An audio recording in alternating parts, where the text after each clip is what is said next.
কে রে, তোকে যে কোসনো দোকানত যাবার এখনো কমা যাসনি? আব্বা আমি তো এই মুহূর্তে জমির থেকে আসনু, মেলা কাম আসলো আজকে। কথা শুনবো না, আবার মুখে মুখে তর্ক। লেও ঠালা, তর্ক আবার কুটি করনু, জমিত গেছনু সেটা কমো না আমি। আমি কখন থেকে দোকানত বসে আসনো, তুই গেলে তারপর আমি আসবো।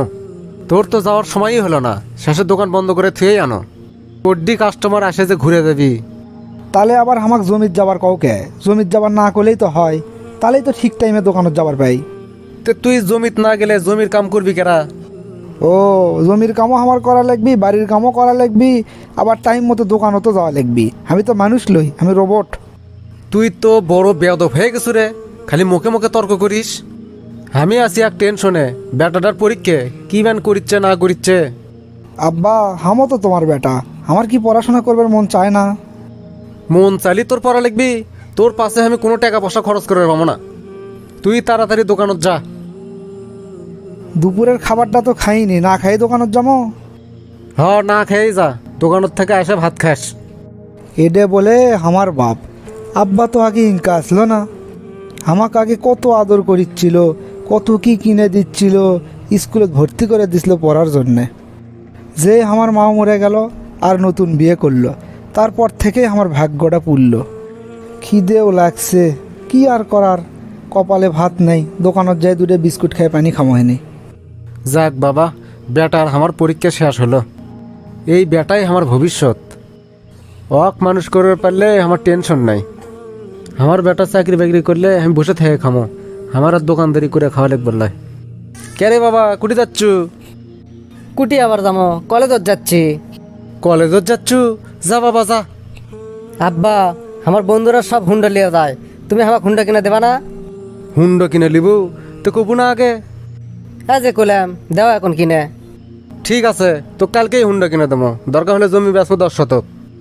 তাও তুই টেনশন করিস না, আজকের মতো যা। ঠিক আছে আব্বা, তাহলে গেনু আমি, থাকো। আব্বা আমাকে না 200 টাকা দাও তো, স্যান্ডেলটা আমার ছিঁড়ে গেছে, একটা স্যান্ডেল কেনা লাগবি। কয়েকদিন আগেই না স্যান্ডেল কিনে নিলু, খারাই স্যান্ডেল ছিঁড়ে গেল। তোর পায়ের সাথে কি লোহা আছে নাকি, এত স্যান্ডেল ছিঁড়ে গে? আর কয়টা দিন চলা, এখন আমার কাছে টাকা নাই। তোর ভাইয়ের জন্য হুন্ডা কেনা লাগবি। ছোট ভাইক তুমি হুন্ডো কিনে দিবা, আর আমি একটা স্যান্ডেল কিনে চাচ্ছি, তাই তুমি দিবা না? কে রে, হুন্ডা লিয়ে কি ওই ঘুরবে যাবি? হুন্ডা লিয়ে ওই কলেজত যাবি, পড়াশোনা করবি? কে রে, আমার শার্টের পকেটের থেকে 200 টাকা কমা নাই, কেরা লেছে? কি জানি আব্বা, আমি তো কর পাই না, আমি তো লেইনি। হারামজাদা, তুই লেসনি তো বাইরে থেকে লোক এসে লিয়ে গেছে। আব্বা তুমি খালি আমাক মারো, আমি কি অপরাধ করনু? কতেইছে আমি তোমার টাকা লেইনি, তুমি আমার কোনো কথাই বিশ্বাস করো না। আল্লাহ, তুমি আমার মায়ের সাথে আমাকেও কৃষক তুলে নিয়ে গেলে না, তাহলে তো আর সারাদিন মিথ্যা অপবাদে আমার এলে মায়ের খাওয়া লাগে না। তুই বাড়ির থেকে বাড়া, তোকে আর আমি ভাত দিয়ে পেলার পাবো না। মায়ের মতো আপন কেহ নাই রে, মায়ের মতো আপন কেহ নাই, মা জননী নাই রে যাহার, এ ভুবনে তাহার কেহ নাই রে, মায়ের মতো আপন কেহ নাই রে। কে বাবা তুমি? তোমাক তো আগে কোনো সময় এখানে দেখিনি। দুঃখের মায়ের গান গাইতে গাইতে তুমি হেঁটে যাচ্ছ, তোমার মুখ দেখেও তো খুব শুকনা মনে হচ্ছে। কিছু কি খাওনি? চাচা আমি একটা অভাগা মানুষ, আমার মা আমাকে ছোটোত রেখে মারা গেছে। তারপর আমার বাপ আবার বিয়ে করছে, সেই সৎ মা আমাকে দেখতে পারে না, তারপর থেকে আমার বাপও পর হয়ে গেছে। চাচা বাড়ির জমির দোকানের সব কাজ আমাকে থেকে করে নেয়, বিনিময়ে খালি মারে আর মারে। আজকে আব্বার পকেটের থেকে টাকা হেরে গেছে, আমাকে সন্দেহ করে মারতে মারতে বাড়ির থেকেই বাইর করে দিল আজকে। বলো কি, এখনও এরকম খারাপ মানুষ দুনিয়াতে আছে? তোমার কথা শুনে তো খুবই খারাপ লাগলো আমার। বাবা, তোমাকে যদি আমি একটা কথা বলি, তুমি কি শুনবে? চাচা আপনি আমার থেকে যত খুশি কাম করেলেন, বিনিময়ে খালি একটা থাকার জায়গা দেন, আর 2 বেলা 2 মুঠ ভাত দিলেই আমি খুশি। না রে বাবা, আমি অতটা অমানুষ না। আমার অনেক ধন সম্পত্তি আছে, কিন্তু আমার কোনো ছেলে মেয়ে নাই। তোমার যদি কোনো আপত্তি না থাকে তাহলে তুমি আমার সাথে আমার বাসায় চলো। কি কন চাচা, আপনি আমাকে এত বড় সুযোগ দেবেন, তাহলে তো আমি আপনার কাছে চিরকৃতজ্ঞ থাকবো। চলো বাবা, তুমি চলো আমার সাথে। বাসায় যেয়ে আগে কিছু খাওয়া দাওয়া করো, তারপর আমরা গল্প করবো নি। ঠিক আছে চাচা, চলেন। আমাদের সমাজে এরকম মানুষ এখনও অসংখ্য আছে, যারা দ্বিতীয় বিয়ে করার পরে প্রথম বউয়ের সন্তানকে একদম ভুলে যান। এমনও অনেক দেখা যায় সৎ মায়ের ক্ষেত্রে এই সমস্ত বাবারাই তাদের ছেলে মেয়েদের সাথে বেশি খারাপ ব্যবহার করে থাকেন। এই রকম গর্হিত কাজ আল্লাহ পছন্দ করেন না। তাদের জন্য রয়েছে ভয়াবহ শাস্তি। এমনকি এই দুনিয়াতেও তারা অনেক শাস্তি ভোগ করেন। এই ভিডিওর দ্বিতীয় পর্বে দেখানো হবে এই কুলাঙ্গার বাবা কিভাবে সে শাস্তি ভোগ করল, আর পরবর্তীতে সে শাস্তি থেকে কিভাবে উদ্ধার পেল। দ্বিতীয় পর্বটি দেখতে চাইলে চোখ রাখুন বগুড়ার আড্ডা পেজে। গতকালকে তো আব্বার পকেটের থেকে 200 টাকা চুরি করে লেগাসন। সব টাকার তো গাঞ্জা খেয়েই শেষ। আজকে আবার কুটি পাই। আজকে আবার যায় পকেট হাতান লাগবি। হ্যাঁ, সল্টে মেললে কি করছে? আমার পকেটের থেকে উই টাকা চুরি করছে, আর সেই টাকাতে গাঞ্জা খাচ্ছে। হাই রে কপাল, তার জন্য আমি বড় বেটাটাকে মেরে বাড়ি থেকে বের করে দেন। 5 শতক জমি বেছে সল্টে মোক মোটর সাইকেল কিনে দেন। ইভেন মোটর সাইকেল দিয়ে কি অকাম করিচ্ছে আল্লাহ। আর আমি একিলি আশা করছো না ই বলে বড় অফিসার হবি। কেরে সল্টেম, এদিকে শুন তো। কি আছে আব্বা, ওঙ্গা চিল্লা চিল্লি করছ কে? কে রে, তুই আমার পকেটের থেকে টাকা চুরি করছু কালকে? হ, টাকা আমি লিছি তোমার পকেটের থেকে, তাতে কি হচ্ছে? কি হচ্ছে মানে?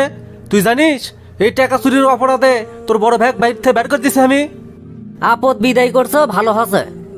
না হলে অক সম্পত্তির ভাগ দেওয়া লাগলো হিনি। তুই আমার পকেটের থেকে টাকা লিয়ে দে গাঞ্জা খাস? তুই তো একটা অমানুষ রে। তোক লিয়ে আমি কত আশা করছো না, তুই তো সব আশা আমার ধুলিসাৎ করে দিল। আব্বা শোনো, বেশি ঘ্যান ঘ্যান করো না তো।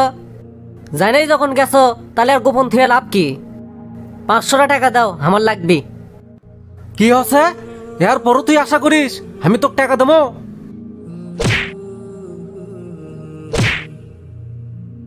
আব্বা, তোমার এত বড় সাহস, তুমি আমার কথা হাত তোলো?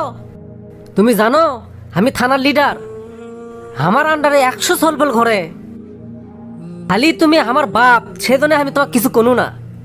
ভবিষ্যতে তুমি জানো এই ভুল করো না। কি করলু? তোর এত বড় সাহস, তুই হামাক হুমকি দেশ? আব্বা, সব কিছুর একটা লিমিট আছে।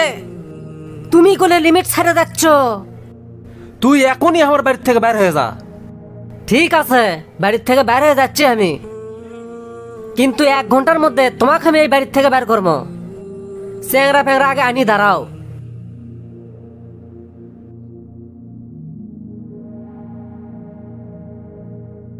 স্যার, একটা লোক অনেকক্ষণ ধরে বাইরে ডিস্টার্ব করছে আপনার সাথে দেখা করবি বলে।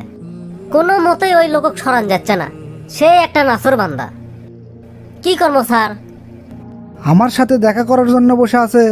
কি কও তুমি? ইনকা কোনো লোক তো আসেনি। লিয়ে আসো তো, ঘটনাটা তো দেখা লাগে। আচ্ছা স্যার, ঠিক আছে, তাহলে ডাক দিচ্ছি। স্যার, আমাকে কিছু টাকা ভিক্ষে দেবেন, না খেয়ে আছি। কি ব্যাপার, লোকটা কুমার চেনা চেনা লাগিচ্ছে। আপনার নাম কি বাবা? স্যার, আমার নাম জসিম। হ্যাঁ, জসিম তো আমার বাপের নাম। তাই তো, কই চেনা চেনা লাগিচ্ছে কে? তা বাবা, আপনার ছেলে মেয়ে কয়জন? আমার 2টো ছেলে আসলো বাবা, এখন আমার কেউ নাই, আমি এখন একলা। ও, এবার তো শিওর হয়ে গেল, এটাই আমার বাপ। কে কে আপনার ছেলেকে কি আছে? বাবা, আমি আমার এক ছেলেকে মেরে বাড়ির থেকে বের করে দিছি। কয়েকদিন পর আরেক বেটাই আমাকে মেরে বাড়ির থেকে বের করে দিছে। তাই? তাহলে তো খুব দুঃখজনক ঘটনা। তা আপনার যে ছেলেক বাড়ির থেকে বের করে দিছিলেন আপনি, তার অপরাধ কি ছিল? তার কোনো অপরাধ আসলো না বাবা, আমি ওকে ভুল বুঝিস না। যখন আমার ভুল বুঝার পাচ্ছি তখন আমি ওকে অনেক খোঁজা খুঁজেছি, কোনটি ব্যান চলে গেছে আর খুঁজে পাইনি।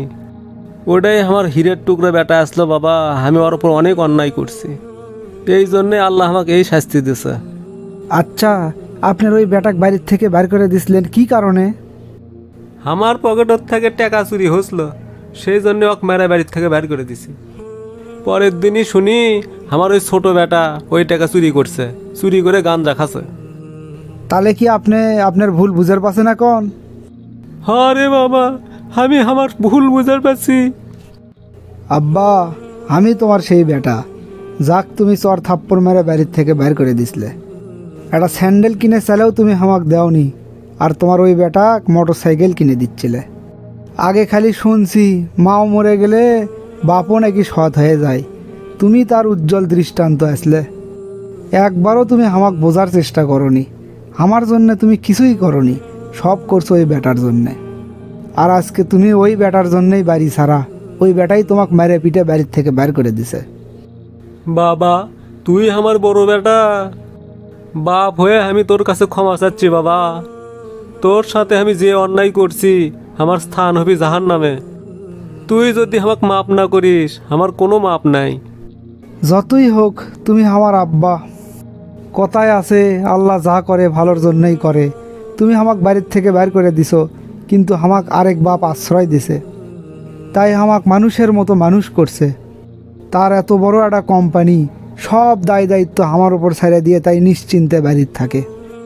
এই হাত দিয়ে কোটি কোটি টাকা লেনদেন করি, আর সামান্য 200 টাকার জন্য তুমি আমাকে বাড়ির থেকে বের করে দিছিলে, তাও সেটা আমি হাতই দেইনি।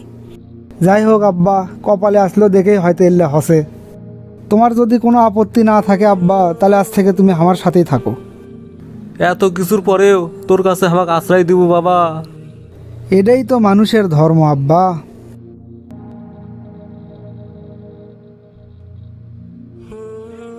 ও প্রথমে সৎ ভাইক বাড়ির থেকে খেদাছি, এরপর বাপক বাড়ির থেকে খেদালাম। মানুষের বাড়ির যে কি আর মৌজ ফুর্তি করা যায়?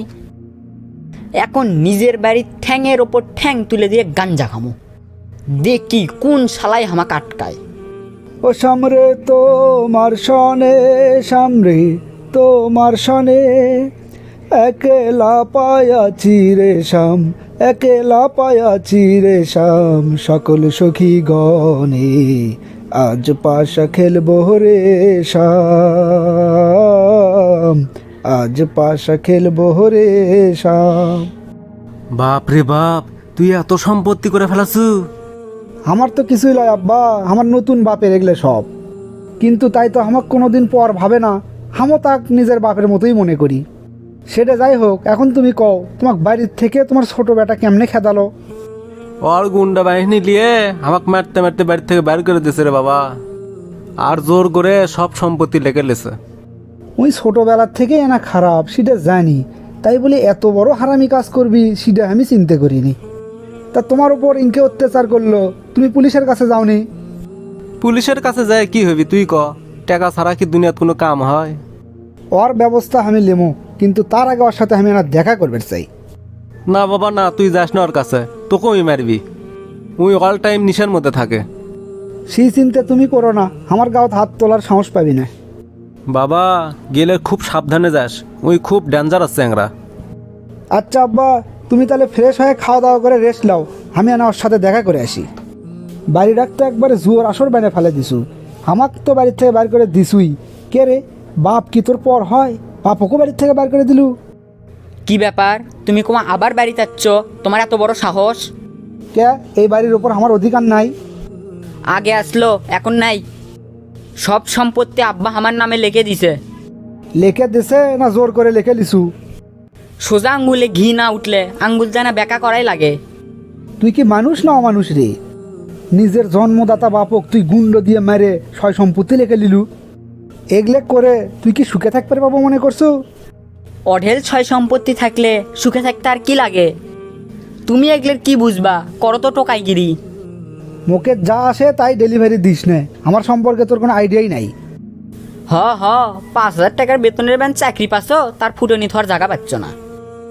আমার আগাবেলার পকেট খরচই তো 5,000 টাকা চলে যায়। ইনকে করে টাকা খরচ করলে কয়দিন যাবে এই সম্পত্তি, সেই হিসাব কোনোদিন করছু? সেলে চিন্তা তোমার করা লাগবি না, তুমি তোমার কাজ করো, রাস্তা মাপো। তুই কি সসম্মানে আমার বাপক এই বাড়িতে ফিরে আনবো, নাকি আমি ব্যবস্থা নেবো? হা হা হা হা, শালা কয় কিরে উই বলে লিবি ব্যবস্থা? এতক্ষণ করলে তোমাকে সম্মান দিয়ে কথা কছি, আমাক কিন্তু তুমি চেনো না। আব্বার লাগান মার খাবা নাকি এর চেয়ে ভাগবা? না, এর সাথে কথা বাড়ায় লাভ নাই, এক অন্য টেকনিক্যাল সাইজ করা লাগবে। ঠিক আছে ঠিক আছে, তুই থাক, কালকে আবার তোর সাথে দেখা হবি, তখন বুঝবো নি আমি কি জিনিস। আবার তুমি হাসালে, গাউত নাই সাম ভিআইপি হসে নাম।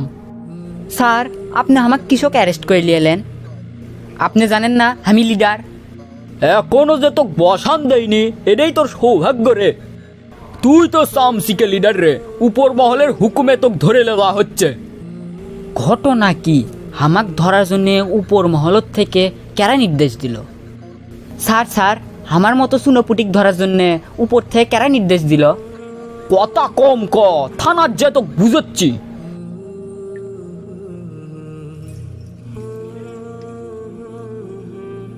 স্যার আমাকে মারিচ্ছেন কৃষক, আমার অপরাধ কি? তোর অপরাধের কোনো শেষ আছে? কুন্ডে থেকে কুন্ডে কমু। আমি তো গাঞ্জা খাওয়া ছাড়া আর কোনো অপরাধ করি না স্যার, ওদের জন্যই আমাকে ধরছেন। করে হারামজাদা, তুই বলে তোর বাপক বাড়ির থেকে কুবে বের করে দিছু, মাস্তানটাকে বাপক মেরে সব সাই সম্পত্তি বলে লেখে লিছু। সকাল বেলায় আমার ভাই আমাকে হুমকি দিয়ে এলো, আর সন্ধে বেলায় আমাকে পুলিশ ধরে নিয়ে এলো। স্যার আমাকে ছেড়ে দেন স্যার, যত টাকা লাগে আপনাকে আমি দিমু। এ তুই আমাকে টাকার লোভ দেখাচ্ছ? তোর কয় টাকা হয়েছে রে? তাতিয়া তো ফুটনি যাই তোর নামে মামলা দিছে, তাই যদি তোকে মাপ করে তাহলে মাপ পাবো, না হলে মাপ পাবো না। স্যার আমার নামে কেরা মামলা দিল? বিশিষ্ট শিল্পপতি সালমান চৌধুরীর বেটা তোর নামে মামলা দিয়ে গেছে। হ্যাঁ, সালমান চৌধুরীর বেটা আমার নামে মামলা দিয়ে গেছে? সালমান চৌধুরীর আন্ডারেই না আমি রাজনীতি করি? তাহলে তো আমার আর বাঁচার কোনো বুদ্ধি নাই। স্যার তাই কৃষক আমার নামে মামলা দিল? সিদে তো আমি কবার পাম না, তাই এলে তার সাথে কথা কস।